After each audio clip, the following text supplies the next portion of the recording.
Welcome to my channel Radhe Krishna nursing academy. Acute coronary syndrome जो है वो एक ऐसी हार्ट कंडीशन है जिसमें जो हार्ट की जो मसल्स होती हैं उनको जो है वो प्रॉपर ब्लड जो है वो नहीं मिल पाता है प्रॉपर अपनी फंक्शनिंग करने के लिए।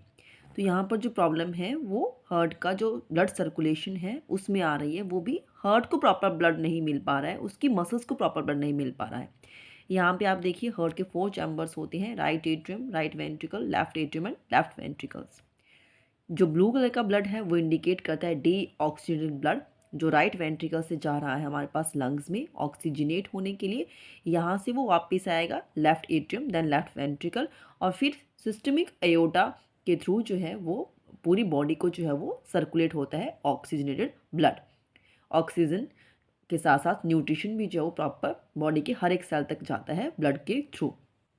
जो कोरोनरी आर्टरीज हमारे पास होती हैं वो जो है वो हार्ट को ब्लड सप्लाई करती हैं, जो उसकी मसल्स हैं उनको सप्लाई करेंगे, और जो कोरोनरी आर्टरीज हैं वो अयोटा के साथ जो है वो कनेक्टेड रहती हैं। अब जब हार्ट के जो मसल्स हैं उनमें प्रॉपरली ब्लड सप्लाई नहीं हो पा रहा है due to coronary acute coronary syndrome की वजह से, इस सिंड्रोम में क्या होता है, क्या कंडीशन होती है, यहाँ पर आप देख सकते हैं।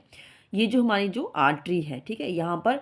आर्थेरोस्क्लेरोसिस प्लेग बन जाता है, ठीक है, फैट कोलेस्ट्रोल की वजह से यहाँ पर एक प्लेग बन जाता है, एक परत बन जाती है, या कोरोनरी स्पाज्म जिसकी वजह से जो है वो यहाँ पर जो आर्टरीज हैं, जो ब्लड वेसल आपको दिख रही है, ये कंस्ट्रिक्ट हो रही है या डाइसेक्शन हो चुका है यहाँ पर। तो ये रीजंस हैं। आर्थेरोस्क्लेरोसिस में क्या हुआ, जैसे मैंने आपको बताया कि यहाँ पर जो है वो प्लेग बन जाता है और ये जो है वो जो ल्यूमेन है वो नैरो हो जाता है और वहाँ पे जो है वो क्लॉट बनना स्टार्ट हो जाता है। जब ब्रेक डाउन होगी इस प्लेग की तो वहाँ पर क्लॉट बन जाता है और वो क्लॉट की वजह से जो है वो प्रॉपर ब्लड सर्कुलेशन अच्छे से नहीं बन पाता है, जिसकी वजह से वहाँ पर ब्लड अच्छे से नहीं मिल पाएगा हार्ट की मसल्स को। नेक्स्ट हमारे पास जैसे मैंने कहा कि यहाँ पर स्पाज्म हो चुका है, ठीक है, तो इसकी वजह से भी अगेन ल्यूमेन जो है वो नैरो हो चुका है और ये रीज़न होता है जैसे कोई ड्रग्स लेते हैं, स्मोकिंग, ठीक है, स्ट्रेस है। तो इन सब रीजंस की वजह से जो है ये ये जो आर्टरीज का जो स्पैज्म होता है ये होने के चांसेस बनते हैं, ठीक है। देन हमारे पास यहाँ पर जो है वो ब्लड वेसल में या तो डाइसेक्शन हो गया, ठीक है, कुछ रप्चर यहाँ पर हो गया तो वहाँ पर क्लॉटिंग हो जाएगी, उस रीज़न की वजह से भी जो है ये यहाँ पर हार्ट की जो मसल्स हैं उनको प्रॉपरली ब्लड जो है वो नहीं मिल पाता है अच्छे से फंक्शन करने के लिए। जब ऑक्सीजन और न्यूट्रिशन से लैकिंग जो ब्लड है वो वहाँ पर नहीं जाएगा उस पर्टिकुलर एरिया में, तो वहाँ पर टिश्यू नेक्रोसिस हो सकती है और इसी कंडीशन को हम मायोकार्डियल इन्फेक्शन भी कहते हैं, जिससे सम टाइम जो है वो हम हार्ट अटैक से भी लिंक करते हैं, ठीक है। क्योंकि अभी हार्ट ही प्रॉपरली अच्छे से काम नहीं कर पाएगा तो पेशेंट को कैसे फील होता है, चेस्ट पेन होगी, एंग्जाइटी, जकड़न या सांस फूलना, चक्कर आना, इस तरीके के सिम्टम जो है पेशेंट में देखने को मिलेंगे। अभी इसकी ट्रीटमेंट की अगर हम बात करें कि अगर प्रॉपरली ब्लड सप्लाई नहीं हो पा रही है, जैसे मैंने कहा कि ये रीजंस हैं जहाँ से वो अच्छे से ब्लड पास नहीं हो पा रहा है, ठीक है, तो इसके लिए हम क्या कर सकते हैं, एंजियोप्लास्टी कर सकते हैं। और एंजियोप्लास्टी करने के लिए क्या करेंगे, जो हमारे पास थाई में जो फीमोरल जो हमारे पास जो आर्टरी होगी उसमें जो है वो हम पहले उसको प्रॉपरली जो है वो एनेस्थीसिया वहाँ पर लगा के पेशेंट ताकि पेन ना हो एक नीडल इंसर्ट करेंगे और नीडल की जगह पर जो है उसके बाद हम एक सीथ लगा देते हैं और जिसकी में जो है वो एक गाइड वायर जो होती है वो हम वहाँ से आगे प्रोसीड करेंगे, इंजेक्ट करेंगे उसको, और उसके ऊपर से जो है वो एक कैथेटर भी होता है।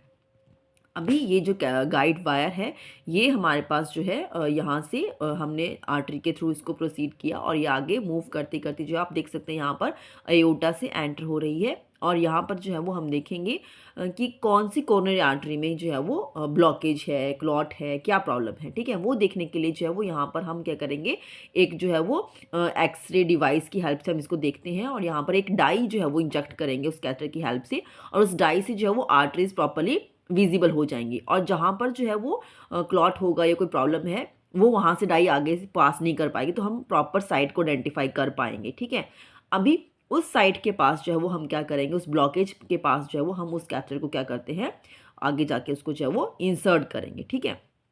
अभी इंटरनली जो है वो हम यहाँ पे देखते हैं कि अंदर से जो वो कैसे जो है वो विजुलाइज होता है। तो ये देखिए ये हमारे पास जो है वो वायर आती है और इसमें जो है वो हमारे पास कैथेटर भी है, तो उस कैथेटर के साथ जो है उसकी टिप पर जो है वो एक बलून लगा होता है और उस बलून को पहले वो डिफ्लेट कंडीशन में होता है, अभी हम इसको जो है वो इन्फ्लेट करेंगे। जैसे ही बलून इन्फ्लेट होता है प्लेग जो है वो साइड से टूट जाता है, ठीक है, और वो आगे से जो आर्टरी है वो थोड़ा ओपन हो जाती है, ठीक है। तो टेम्परेरी बेस पे ये हम कर सकते हैं, ठीक है। अगर किसी को जो है वो इसके साथ ही जो है स्टेंट भी अगर डालना है उस कोरोनरी आर्टरी पे, तो ये आप देख सकते हैं, ये साइज़ के अकॉर्डिंग जो है वो हम लेते हैं। मेटल से बना हुआ एक मैश ट्यूब होती है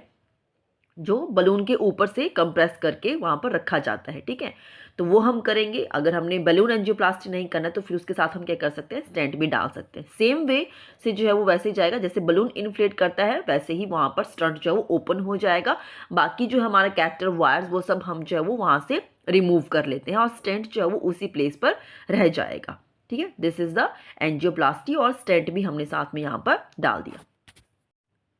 so this is the summary of today's topic, ठीक है। तो यहाँ पर आप देख सकते हैं एक्यूट कोरोनरी सिंड्रोम,